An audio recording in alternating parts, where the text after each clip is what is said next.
Monsieur Morel, député européen, chef de... Bonjour, monsieur. On ne peut pas s'adresser à un espace à rappeler, mais vous savez. Très bien. Moi, je vous ai élu un petit peu avant, en 2014. Ah, c'est pas mal. J'espère que ça vous embarrasse pas trop. Non, pas du tout.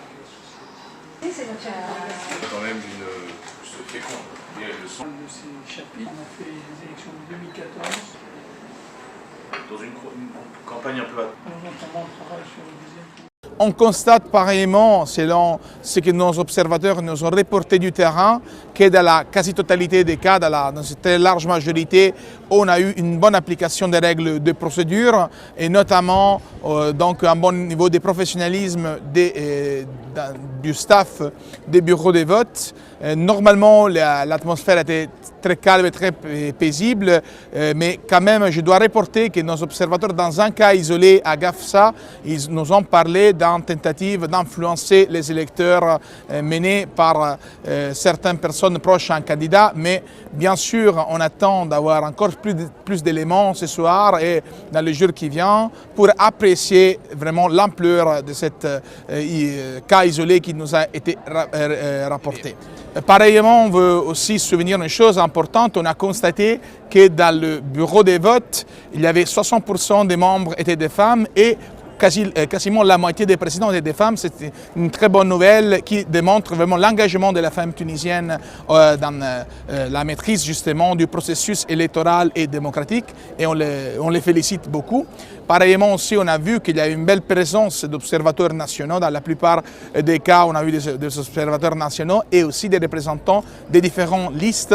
Même dans la moitié des bureaux de vote, il y avait plus que trois représentants des listes nationales qui se présentent. Donc c'est important aussi pour la visibilité et la crédibilité du processus. On a à nouveau souligné le fait que bien sûr la Tunisie demeure un pays stratégique pour l'Union européenne, un pays stratégique justement pour l'enracinement de sa transition démocratique pour le modèle tunisien qui s'impose dans l'Afrique du Nord et dans tout le Moyen-Orient comme un vrai modèle de transition et surtout, bien sûr, avec cette nouvelle étape des élections qui confirme un peu le parcours qui a été fait jusqu'à présent. Pour l'instant, ce que je peux vous partager, c'est que nos observateurs sur le terrain nous ont donné dans une très large majorité des cas de commentaires vraiment positifs vis-à-vis de l'application de la procédure et vis-à-vis du niveau de professionnalisme de l'équipe, ce qui confirme l'engagement de l'ESI dans ce sens. Mais on a aussi eu l'occasion de pouvoir commenter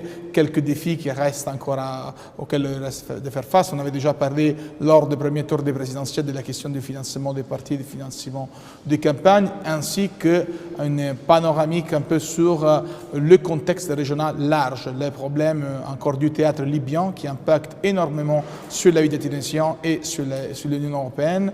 La question aussi, bien sûr, d'un travail commun qu'il faut faire sur les défis économiques et sociaux et justement un sens un peu de frustration qui est ressenti surtout par les jeunes Tunisiens qui souhaitent réaliser dans le concret et dans une façon substantielle les attentes de la révolution. C'était donc un échange très constructif.